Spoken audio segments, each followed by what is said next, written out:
Look at the early decades of aviation. Every movement a pilot made with the control stick was physically transferred to the aircraft's control surfaces through a network of braided steel cables and metal pulleys. This direct mechanical linkage created massive physical weight. Stretching steel cables from the cockpit all the way to the tail of a large commercial airliner added thousands of pounds of rigid infrastructure to the airframe. It also carried a severe operational risk. Mechanical systems execute every single command they receive. They offer zero protection against human error. If you look at this animated diagram of an aircraft's flight profile, you can see the danger. If a pilot inadvertently pulls back too hard on the control yoke, the mechanical system forces the nose into a steep upward pitch. The aircraft breaches its aerodynamic limits, leading to a dangerous stall or severe structural stress. To solve both the weight and the safety issues, engineers developed avionics. They removed the physical cables entirely and replaced them with an electronic network of sensors and software to handle flight operations. By severing the direct physical link between human muscle and the airplane, aviation handed primary control over to a digital nervous system. This electronic approach is known as fly-by-wire. Instead of pulling a cable, the pilot's control inputs are measured electronically and sent as digital signals to actuators. Fly-by-wire allows for flight envelope protection. Because a computer intercepts the pilot's inputs before they reach the control surfaces, the software acts as an automated veto. It refuses to execute any command that would push the aircraft past its safe aerodynamic or structural limits. The processing speed of these systems is so fast that engineers can now design highly efficient, deliberately unstable aircraft. A human pilot could never react quickly enough to manually fly these aerodynamic profiles, but the flight control computer makes rapid micro-adjustments hundreds of times per second in order to maintain completely stable flight. But relying entirely on software introduces a severe vulnerability. If a primary flight computer crashes, the result is total loss of control. The solution is extreme redundancy. 3 or 4 independent computers run simultaneously, cross-checking calculations and outputting a unified signal only when they reach a green consensus. The actual physical control of a modern airliner is no longer dictated by a single human action. It relies on the continuous, split-second democratic consensus of multiple redundant computers.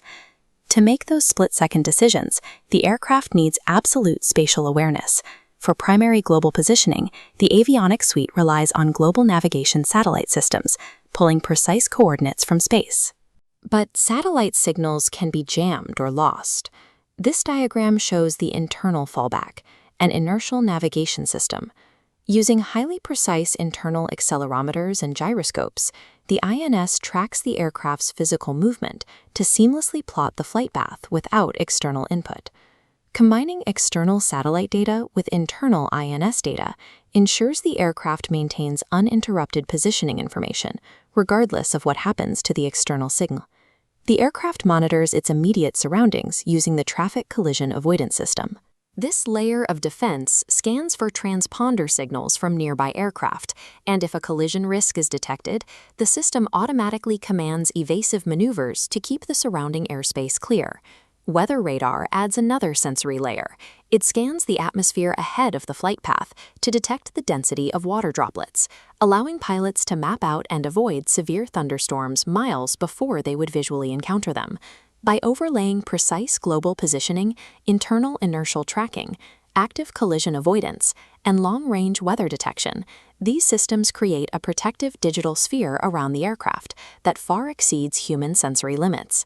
All of this incoming data flows into the Flight Management System, or FMS.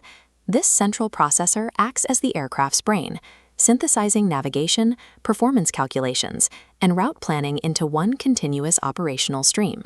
The Autopilot and auto-throttle systems continuously use the data generated by the FMS in order to actively fly the plane. They automatically adjust engine thrust, altitude, and heading without requiring pilots to manually hold the controls. This automation can handle almost the entire flight profile. In low visibility conditions where human eyes cannot see the runway, the avionics can manage an automated approach and a safe landing completely on their own. Managing this massive data flow requires a complete redesign of the cockpit interface. The traditional arrays of mechanical dials and gauges have been entirely replaced by glass cockpits, featuring large, configurable electronic screens that prioritize exact information the crew needs at any given moment. To reduce distraction during critical phases of flight, engineers implemented head-up displays. By projecting critical flight data directly onto a transparent screen in the forward field of view, pilots monitor metrics without taking eyes off the sky. The pilot's role has shifted from physical manipulation to high-level supervision. The modern cockpit serves as an advanced IT management interface, where crews direct complex automated systems. Because avionics now manage everything from throttle adjustments to extreme weather avoidance, the software governing these systems is profoundly safety critical. A single line of faulty code carries enormous physical consequences. Consequently, aerospace software undergoes some of the most rigorous certification standards in the world. Engineers subject the code to extreme testing and formal verification processes, mathematically proving the software's logic to eliminate the possibility of a fatal glitch. As aircraft become increasingly integrated with external data networks, cybersecurity has emerged as an urgent priority. Protecting the flight control computers from external digital interference requires heavily isolated network architectures. The next phase of this digital integration involves artificial intelligence. Engineers are deploying machine learning models into the avionics space to monitor component wear for predictive maintenance, laying the groundwork for systems that could one day support fully autonomous flight. By building rigorous, heavily protected, and intelligent software architectures, engineers have created a vehicle that functions as the world's most sophisticated flying computer. From the atmospheric limits of modern flight control, we are going to look higher in our next episode.